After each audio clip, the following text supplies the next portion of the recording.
हिंदू धर्म को मानता हूँ, लेकिन मुझे आरएसएस और बीजेपी से सर्टिफिकेट लेने की जरूरत नहीं है कि मैं हिंदू हूँ कि नहीं हूँ। अब 1 जून को अपने यहाँ मतदान है और 4 जून को भाजपा का विधायी का चुनाव है 2024। धारा 370 हो, राम मंदिर हो या सीए हो, मतलब जितने वादे हमने किए वो पूरा किया। इसके बाद इंटरव्यू के बाद किसी नेता से बात हो भाजपा से, तो उनसे पूछिए कि प्रधानमंत्री जी जो करोड़ रोजगार का भी वादा किए थे, कितने नौजवान और कितने छात्र उत्तर प्रदेश के जाकर बिहार में अध्यापक बन गए। उत्तर प्रदेश की सरकार क्या कर रही है?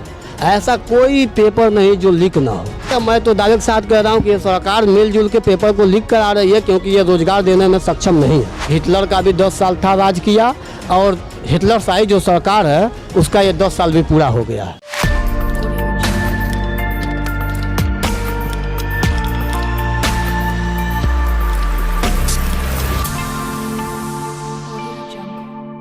देश के आप किसी भी क्षेत्र में अगर आप जाएं और बात करें तो आपको ये दिखाई पड़ेगा कि हमारे देश में युवाओं की भागीदारी 3/4 से भी ज़्यादा है। तो क्यों ना यह बात राजनीति से दूर क्यों हो? राजनीति से अगर दूर होता है तो ये बेईमानी होगी। अगर बात राजनीति की हो रही हो तो इस समय वर्तमान में लोकसभा का चुनाव होना है। देश में हर स्तर पे, हर जगह पे सभी पार्टियां जोरों शोरों से लगी हुई हैं अपने चुनाव प्रचार में। हम इसी मुद्दे पे बात करने आए थे कुशीनगर में, और हमारी मुलाकात हुई कुशीनगर छात्र सभा के जिलाध्यक्ष राम लखन जी से। राम लखन जी ने तमाम सारी बातें बताई। हमें लगा उस बात को कैमरे में कैद करना चाहिए और आप तक पहुंचानी चाहिए। तो युवाओं की बात, आपकी बात और तमाम सारी बातों को हम यह अपने माध्यम से बताएंगे और इनसे तमाम सारी सवाल भी पूछेंगे। सबसे पहले राम लखन जी, आपका बहुत स्वागत है हमारे चैनल पे। आपको बहुत बहुत धन्यवाद, और पहल 24 के सभी दर्शकों का मैं बहुत बहुत धन्यवाद और स्वागत करता हूं। और आपके माध्यम से हमारी बात सोशल मीडिया के जरिए देश के, प्रदेश के, जनपद के नौजवानों और छात्रों के बीच में पहुंचेगी, इसलिए व्यक्तिगत आपको बहुत बहुत धन्यवाद। ठीक है, इंट्रो के शुरुआत में जैसे मैंने बताया आपको कि देश में युवाओं की भागीदारी सबसे ज़्यादा है हर एक क्षेत्र में, चाहे वो खेल हो, चाहे वो कोई सर्विस हो, चाहे वो प्राइवेट सेक्टर हो, या हम राजनीति की बात करें। युवाओं की भागीदारी है, फिर भी हम जब भी राजनीति की बात करते हैं तो युवा उससे कतराता है। या तो एक युवा उससे कतराता है, दूसरा युवा जो उसमें भाग लेना चाहता है उसे कहीं सपोर्ट नहीं मिलता है या उसे आगे बढ़ने का मौका नहीं मिल पाता है। देखिए, जैसा आप कर रहे हैं राजनीति में युवाओं की भागीदारी, जैसे जब हम लोग भी थे, इसके पहले 2018 में छात्र संघ का चुनाव लड़ा, उपाध्यक्ष बना, तो एक राजनीति का एक सीढ़ी तैयार हो जाता है कि नौजवान जब कॉलेज टाइम से ही राजनीति में आ जाता है तो एक समर्थन हो जाता है, एक उसकी पहचान भी हो जाती है। मौजूदा समय में छात्र संघ के चुनाव भी नहीं हो रहे हैं, हर साल कई जगह हो भी रहे हैं देश में, जैसे जेएनयू में भी चुनाव था, आज ही चुनाव हुआ वहाँ, और कई संस्थानों में चुनाव बैन है, कई जगह बैन नहीं है फिर भी नहीं हो रहा है। युवा जाता है कॉलेजों में, तैयारी कर रहा है, राजनीति की तैयारी कर रहा है, अपना तैयारी पूरा कर रहा है, अंत दाव में चुनाव नहीं हो रहा है। तो इससे भी युवाओं में काफ़ी निराशा है। और हालांकि मुझे नहीं लगता है, जिसको राजनीति करनी रहती है, समाज सेवा करना रहता है, युवाओं के दम पे ही देश में इतिहास बनता है। चाहे आज़ादी की बात करिए, चाहे आज़ादी के बाद से जेपी आंदोलन की बात करिए, चाहे देश में ऐसे बहुत ऐसे लीडर ऐसे हुए जो छात्र राजनीति से राजनीति में आए।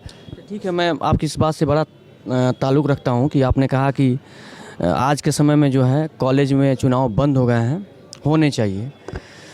सरकार शायद इस मंशा से उसको बंद करा दी कि तमाम सारी जो है गतिविधियाँ, जो शैक्षणिक गतिविधियाँ हैं वो अवरुद्ध हो जाती हैं, पढ़ाई नहीं हो पाती है, बच्चे पढ़ नहीं पाते हैं इसके वजह से। नहीं, ऐसी कोई बात नहीं है। जहाँ तक हमारे प्रदेश के मुख्यमंत्री जी हैं, माननीय योगी आदित्यनाथ जी, ये अपने समय में खुद छात्र नेता थे, छात्र संघ का चुनाव भी लड़े, और मुझे लगता है कि इनको चुनाव कराना चाहिए। देश में लोकसभा, विधानसभा, कॉलेजों में शिक्षक का, कर्मचारी का चुनाव हो रहा है, और तो छात्र संघ का चुनाव में कोई बवाल, गुंडा ऐसी कोई बात नहीं होती है, और इससे बहुत नुकसान है। मौजूदा समय में आप देखें तो कॉलेजों में जहाँ 1 रुपया लगता है वहाँ 10 रुपया, 50 रुपया, 100 रुपया अवैध वसूला जाता है। आप मैं मतलब क्या बताऊँ, कितनी बार मैं खुद इसके लिए व्यक्तिगत धरना दिया हूँ और बहुत छात्रों का पैसा कम कराया हूँ। अब आप देखिए, जैसे हर साल का है, कॉलेज के में चुनाव आज 5 साल से नहीं हो रहा है, लेकिन हर साल प्रत्येक छात्र से छात्र संघ के चुनाव पे उसके नाम का पैसा लिया जाता है। तो या तो सरकार, जैसे पूर्व में सरकार थी बसपा की, मायावती जी मुख्यमंत्री थी, उन्होंने कह दिया कि प्रदेश में छात्र संघ भंग है, छात्र संघ हम नहीं कराएंगे। तो सरकार को स्पष्ट रुख अपनाना चाहिए इस मुद्दे पे। या तो चुनाव, तो सपा की सरकार रही है, चुनाव हुए सपा की सरकार में, सपा के चुनाव आप 2016 में हुए गोरखपुर विश्वविद्यालय में, 18 में योगी जी मुख्यमंत्री थे, पूरी तैयारियां हो गई और अंत दाव में जो है कि उनका संगठन हार रहा था विश्वविद्यालय में, चुनाव भंग हो गया, हम लोग का चुनाव इधर हो गया। तो इससे नुकसान है, जैसे छात्र पैसा दे रहे हैं और चुनाव हो नहीं रहा है, तो आखिर पैसा जा कहाँ रहा है। और मनमानी हो जाता है कॉलेज, मनमानी। जब छात्र संघ नहीं रहेगा, जब छात्रों की आवाज़ को कोई नहीं उठाएगा, तो शिक्षक हुए, प्रिंसिपल हुए, कर्मचारी हुए, मनमानी तरीके से कॉलेज संचालित होता है। तो चुनाव तो एकदम होना चाहिए और कोई भी सरकार आए छात्र संघ का चुनाव उसको करानी चाहिए। दुरुस्त। इस पे भी खैर बात करेंगे। अच्छा ये बताइए, ज़रूरी बात है, चूँकि आप इस समय वर्तमान में एक बड़े जिम्मेदार पद पे हैं, कुशीनगर के जो है छात्र सभा के समाजवादी पार्टी के जिलाध्यक्ष हैं। इसके पहले भी आप समाजवादी पार्टी में तमाम सारे पदों पर काम कर चुके हैं। क्या भूमिका है इस चुनाव में? देखिए, समाजवादी पार्टी इस चुनाव में बहुत ही मजबूती के साथ इंडिया गठबंधन से सबको साथ लेकर और बहुत ज़मीनी स्तर पर चुनाव लड़ रही है। और देश और प्रदेश के क्या हालात हैं ये अब किसी से छुपा हुआ नहीं है। कल रात में ही एक चुने हुए मुख्यमंत्री को बीजेपी की सरकार जेल में डलवा रही है और विपक्ष के जो भी लीडर हैं, जहां विपक्ष का सरकार है, आप अरविंद केजरीवाल की बात कर रहे हैं? केजरीवाल जी की मैं बात कर रहा हूं। चाहे झारखंड में हेमंत सोरेन जी का बात हुआ, चाहे बिहार में आप लालू यादव और तेजस्वी यादव के साथ देखें, तो कहीं ना कहीं देखिए, जब आदमी को लग जाता है, हिटलर भी 10 साल तक ही राज कर पाया था। और मैं समझता हूं कि ये हिटलर शाही है और इसका अंतिम चरण है। अब 1 जून को अपने यहाँ मतदान है और 4 जून को भाजपा का विदाई का चुनाव है 2024। ठीक है, मैं आपकी बात को ही कोट करके बताता हूँ। सारी तैयारियां हैं, सब कुछ है, फिर भी अभी तक, मैं कुशीनगर की बात कर रहा हूँ, कुशीनगर में इंडिया गठबंधन या समाजवादी पार्टी या किसी भी अन्य दल के, विपक्ष के किसी भी पार्टी ने अपने उम्मीदवार का चयन नहीं किया, उसकी घोषणा नहीं की। क्या ये कमजोरी नज़र नहीं आती है? ये भी हो सकता है, जैसे अपने यहाँ अंतिम चरण में चुनाव है, जहाँ पहले चुनाव हो रहा है वहाँ के प्रत्याशी घोषित किए जा रहे हैं और अपने यहाँ भी काफ़ी टाइम है और टिकट देना, जारी करना है हमारे और किसी ज़िले और प्रदेश के स्तर के नेता की बात नहीं है, वो सीधे राष्ट्रीय नेतृत्व तय करता है। वो जब तय करेगा, समाजवादी पार्टी का कार्यकर्ता तैयार है, नेता तैयार है, टिकट जारी हो न हो वो अपना काम कर रहा है। प्रत्याशी सोबत एक चेहरा है, और समाजवादी पार्टी के काम पर मिलता है और समाजवादी पार्टी के राष्ट्रीय अध्यक्ष आदरणीय अखिलेश यादव जी के चेहरे पे मिलता है। अच्छा, मैं पूर्वांचल में देखूं तो मैं गोरखपुर जोन की बात कर रहा हूं, उसमें गोरखपुर, देवरिया, महाराजगंज और कुशीनगर की बात कर रहे हैं। इन चारों जनपदों में आप कितने मजबूत दिखाई दे रहे हैं? क्या वाकई में आपको लग रहा है कि इन चारों जनपदों में, चूँकि मुख्यमंत्री गोरखपुर से आते हैं, उनका अपना एक यहाँ पे इस क्षेत्र में काफ़ी जो है उस वोट की जो है पहचान है, तो इस क्षेत्र में क्या आपको लग रहा है कि इन चारों जनपद या इन चारों लोकसभा में आप सेंध कर पाएंगे, या वाकई में यहाँ से कोई एक लोकसभा क्षेत्र भी, लोकसभा सीट भी हासिल कर पाएंगे? देखिए, मुख्यमंत्री जी जब मुख्यमंत्री थे वहाँ उपचुनाव में भी सपा जीती थी, आपको याद होगा। तो ऐसा नहीं है कि हम सेंध नहीं कर पाएंगे, और इस बार तो पूरा बदलाव होने जा रहा है। पूर्वांचल ही भाजपा साफ हो जाएगी, चाहे गाजीपुर, देवरिया, कुशीनगर, महाराजगंज, और किस हिसाब से चुनाव हो रहा है आप देख रहे हैं। तो मुख्यमंत्री का ज़िला तो मैं नहीं कह सकता हूँ उनका गोरखपुर लोकसभा, क्योंकि अभी जो चुनाव हुए थे मेयर में, तो उसमें वो पड़ा 3 लाख, गिनती हुई 4.5 लाख का, उसमें सपा का कैंडिडेट हार गया। तो ये किसी भी स्तर, हाँ, काजल निषाद जी, तो वहाँ तो मतलब कुछ भी हो सकता है, लेकिन बाकी हाँ, तो इससे सबको डर है और चुनाव आयोग को भी इस पर ध्यान देना चाहिए और जनता को भी ध्यान देना चाहिए। हमने भाजपा के स्थानीय नेताओं से बात की तो सबसे पहले लोगों ने गिनाया कि हमने जो वादा किया जनता से या देश से, हमने सभी वादे पूरे किए, चाहे वो धारा 370 हो, राम मंदिर हो या सीए हो, मतलब जितने वादे हमने किए वो पूरा किया। इसके लिए जो है भाजपा को तमाम सारे उलाहना मिलती थी, मतलब कहा जाता था कि भाजपा ये नहीं पूरा करी, तो भाजपा के स्थानीय नेताओं का वर्जन था कि हमने जो कहा वो पूरा किया। देखिए, अगर आपसे अब इसके बाद इंटरव्यू के बाद किसी नेता से बात हो भाजपा से, तो उनसे पूछिए कि प्रधानमंत्री जी जो करो रोजगार का भी वादा किए थे, अच्छे दिन का भी वादा किए थे, काला धन वापस लाने का भी वादा किए थे, और दुनियादारी की बात छोड़िए आप। अभी जो हमारे आप बता रहे थे जो पहले कांग्रेस के पूर्व में नेता रहे हैं, अब भाजपा में नेता हैं और राज्यसभा सांसद भी हैं। जब वो इलेक्शन लड़े 2014 में कांग्रेस से, तो प्रधानमंत्री जी अपने ज़िले में आए और क्या बोले कि 100 दिनों के अंदर पदरौना की शुगर फैक्ट्री हम चला देंगे। खैर अब तो ये चले गए कांग्रेस भाजपा में, तो अब किसी नेता से आपकी बात होगी तो ये ज़रूर पूछेगा कि अब ये चले भी गए और सांसद भी बन गए राज्यसभा का, और आप कह रहे हैं कि वादा पूरा हो गया, तो कौन सा वादा आप पूरा किए हैं। और कुशीनगर की बात हम करें, कुशीनगर ज़िला किसने बनाया? कुशीनगर ज़िला समाजवादी पार्टी ने बनाया। माननीय नेताजी आज हमारे बीच में नहीं है, उनकी देन थी। यहाँ के सांसद थे, पूर्व सांसद माननीय बालेश्वर यादव जी की देन थी, जो कुशीनगर को ज़िला बनाए। रेल यहाँ से कुशीनगर ज़िले को पिछड़ा जनपद घोषित कराए, एक्स्ट्रा धनराशि यहाँ उपलब्ध हुआ। पनियावा में पुल समाजवादी पार्टी की देन है। तो ज़िले में जो मेन काम है, जो बड़ा काम है, वो समाजवादी पार्टी ने कराया है। भाजपा यहाँ क्या किया है? अच्छा दुरुस्त, मैं बीच में रोकता हूँ। ये बताइए, अखिलेश यादव लगातार जाति समीकरण को साधते हुए ये बात कह रहे हैं पीडीए, पिछड़ा, दलित और अल्पसंख्यक, आदिवासी। तो ये पीडीए को साधते हुए क्या मतलब लग रहा है कि ये वोट बैंक आपके पास जाएगा, कि ये भाजपा को नहीं मिलेगा? देखिए, जैसे मौजूदा हालात में आप देख रहे हैं कि लगभग देश का जो संविधान है वो अपना अंतिम सांस गिन रहा है, और उस संविधान को बचाने के लिए एक अलग गठबंधन है पीडीए का, जिसमें पिछड़ा, दलित, अल्पसंख्यक, आदिवासी और वो सभी लोग हैं जो संविधान में आस्था रखते हैं, जो विकास कार्यों से दूर हैं, जिनको सरकार ने छलने का काम किया है। इसको लेकर हम चल रहे हैं। और ईमानदारी से ये बताइए, क्या वाकई में इस सरकार में कोई विकास कार्य नहीं हुआ है? देखिए, कोई न सरकार विकास का कार्य, कोई भी सरकार रहती है तो काम तो करती है, या गलत करे या सही करे, लेकिन कम से कम मौजूदा हालात क्या है देश के अंदर, नौजवानों की, किसानों की, उस पर यह सरकार विफल रही है। कितने नौजवान और कितने छात्र उत्तर प्रदेश के जाकर बिहार में अध्यापक बन गए। उत्तर प्रदेश की सरकार क्या कर रही है? ऐसा कोई पेपर नहीं जो लीक ना हो।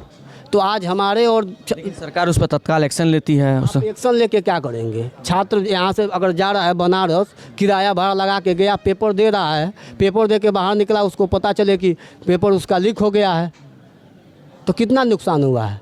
और ये मैं तो दावे के साथ कह रहा हूँ कि ये सरकार मिलजुल के पेपर को लीक करा रही है, क्योंकि ये रोज़गार देने में सक्षम नहीं है। इसलिए इधर से नहीं तो इधर से नौजवानों के साथ छलावा कर रही है। क्यों बिहार में सरकार, अभी बिहार में भी पेपर लीक हुआ।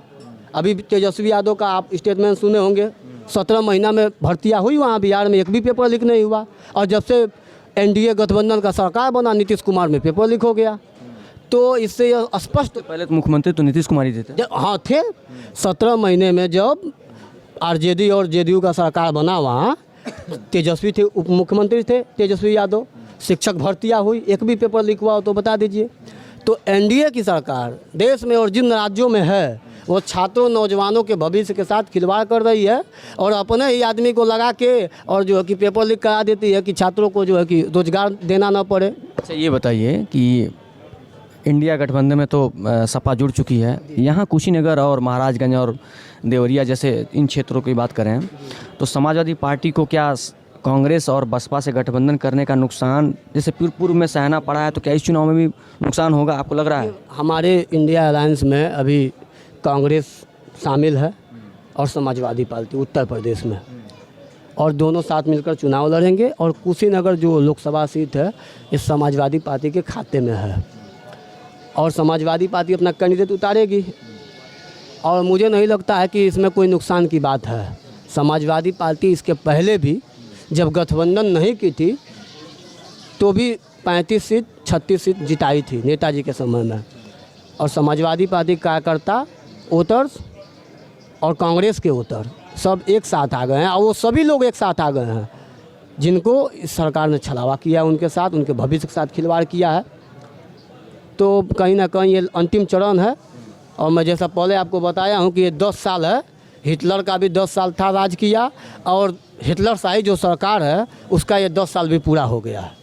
अच्छा, सबसे महत्वपूर्ण, ये काफ़ी सोशल मीडिया पर चर्चा का विषय था कि आपकी पार्टी के महासचिव, एमएलसी और पूर्व महासचिव और एमएलसी जैसे महत्वपूर्ण पदों पर रह चुके स्वामी प्रसाद मौर्य जी कुशीनगर से गठबंधन पर चुनाव लड़ सकते हैं, तो क्या इस पार्टी में इसकी सुगबुगाहट है क्या? देखिए, चूँकि हम लोग निचले स्तर के समाजवादी पार्टी के छोटे से कार्यकर्ता हैं, लेकिन जो आप बताए हैं सुगबुगाहट है, तो ऐसा सूचना मिल रहा है सोशल मीडिया के ही जरिए या टेलीविज़न के जरिए, समाचार पत्रों के जरिए। तो आप तो पार्टी में, आपको तो पता नहीं, ऐसी सूचना मिल रही है। जैसे मैं पार्टी में है तो ऐसा नहीं है कि हमको पूरी सूचना ही मिल जाए, हम भी आप पे आधारित हैं। हालांकि आप पे आधारित हैं, देश की मीडिया पे हम आधारित नहीं हैं। जो देश की चैनल है, मीडिया है, जिसको भाजपा सरकार ने खरीद लिया है, उस पर हम आधारित नहीं है। मैं टीवी चैनल नहीं देखता हूँ, मैं यूट्यूब देखता हूँ। तो यूट्यूब के माध्यम से भी खबर जैसा आ रही है तो हम लोग भी सुनने में आया है। अगर ऐसा होता है तो निश्चित तौर पे समाजवादी पार्टी को कैंडिडेट उनको लड़ाना चाहिए, हम लोग उनके साथ हैं।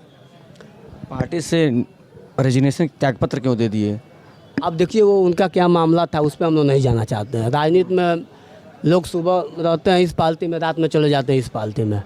मौजूदा समय में पीडीए जो गठबंधन है पिछड़े दलित आदिवासियों का, अल्पसंख्यकों का, अगर हमारे नेता माननीय अखिलेश यादव जी उनको लड़ाते हैं, माननीय स्वामी प्रसाद मौर्य जी को, जैसा चर्चा है, हम इस पर कुछ नहीं बोलना चाहते हैं। चर्चा के आधार पर अपनी बात रख रहा हूँ, या किसी और को भी लड़ाएंगे, हम लोग का काम है उसको जिता के भेजना। अगर उनको भी लड़ाते हैं तो समाजवादी पार्टी यहाँ बहुत मजबूती से जीतेगी, क्योंकि कुशीनगर में बीच में रुकूंगा इसमें मैंने लोगों से जो बात किया, लोगों का मैंने वर्जन लिया, चूँकि यहाँ पे वो सिटिंग कई बार जो है 2-3 टर्म जो है विधायक रह चुके हैं, मंत्री भी रह चुके हैं, तो और तमाम सारे बयान देते रहते हैं सोशल मीडिया पे, टीवी पे उनका बयान जो है हिंदू धर्म को लेकर तमाम सारे जो है विवादित बयान देते रहते हैं। तो कहीं नहीं लगता है कि इनके बयान से और वापस यहाँ चुनाव लड़ने से पार्टी को नुकसान पहुँच सकता है?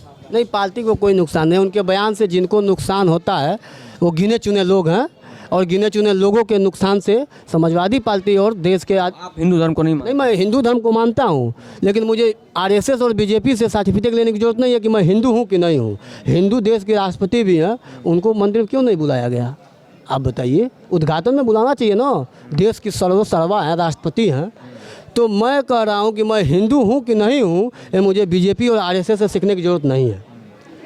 और कुशीनगर लोकसभा की बात करें तो कुशीनगर की लोकसभा भी एक परिवर्तन चाहता है। एक जाति धर्म के लोग, एक बिरादरी के लोग हमेशा यहाँ चुनाव लड़े हैं और बीजेपी ने हमेशा उनको लड़ाया है। और बीजेपी में हम कह रहे हैं ना, जो पिछड़े दलित और अल्पसंख्यक का, जो आदिवासी का जो हम लोग का गठबंधन है पीडीए, वो बीजेपी का पीडीए, जो बीजेपी में पीडीए है वो भी बीजेपी से भाग रहा है, सपा के साथ आ रहा है, क्योंकि बीजेपी का जो पीडीए है उसको भी भाजपा ने छलने का काम किया है।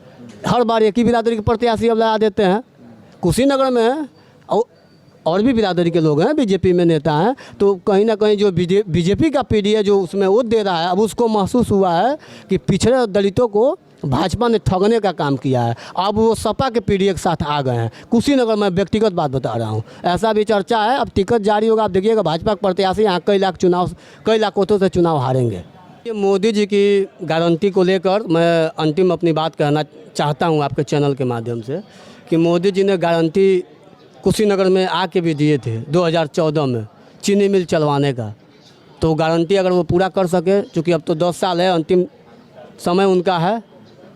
उन्होंने गारंटी नौजवानों को भी दिया था रोज़गार देने के लिए, किसानों को भी दिया था कर्ज माफ़ करने के लिए, तो ये मोदी की गारंटी नहीं है, ये मोदी का खोखला गारंटी है और देश की जनता यह समझ चुकी है, इसलिए अब परिवर्तन चाहती है। तो ये थे हमारे साथ कुशीनगर छात्र सभा, समाजवादी पार्टी की छात्र सभा के जिलाध्यक्ष राम लखन यादव जी। इन्होंने अपने बातों में तमाम सारी बातें बताई, किस तरीके से भारतीय जनता पार्टी कुशीनगर में तमाम सारे यहाँ के लोगों से वादे की थी जो अब तक पूरा नहीं हुआ। इन्होंने ये भी कहा कि मौर्य जी यदि यहाँ चुनाव लड़ते हैं तो उनकी जीत सुनिश्चित है। हालांकि ये तो अब जनता तय करेगी। और ईवीएम को लेकर तमाम सारे इन्होंने आरोप लगाए, ईवीएम को लेकर, बैलेट पेपर को लेकर तमाम सारी बातें कहीं। ऐसी तमाम सारी खबरें और ऐसे लोगों से बातचीत हमारे चैनल पर लगातार जारी रहेगी।